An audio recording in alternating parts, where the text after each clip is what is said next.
Suraj Kumar bullet music में। Hello रे बाबू, कहाँ में छी? घरे में छिए। की भेलो? किया डरा डरा बोले छी? तोरा हमर चिंता छौ कनियोटा? आय बहिन छो, तोहर चिंता नहीं रहते के कर रहते के? की भेलो? घर के लोग हमरा लिए लड़का खोज रहल छे। हाय हमरा लाके चल, नहीं तो हम मर जेबो। हे मरे तेरे के नाम नहीं ले। हाय बहिन छो, पागल छी की? रुक अभी तुरंत कोई जुगाड़ लगावे छी।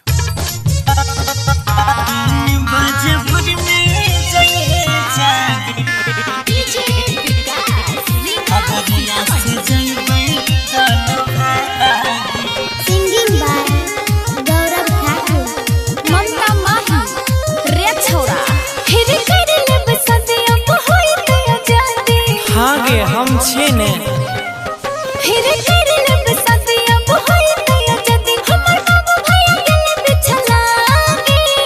अच्छा सुने 3 बजे भोर में जइहे जागी, खगड़िया से जइबै दोनों भागी। 3 बजे भोर में जइहे जागी, खगड़िया से जइबै दोनों भागी। कपड़ा सहित ली है। अच्छा ठीक है छे। 3 बजे भोर में जइहे जागी,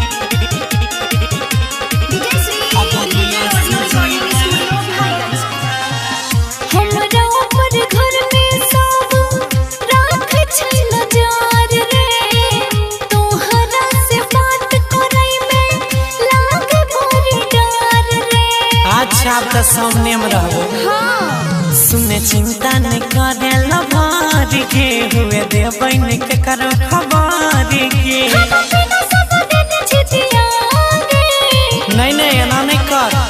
3 बजे भोर में जइहे जागी, खगड़िया से चलबै दोनों भागी।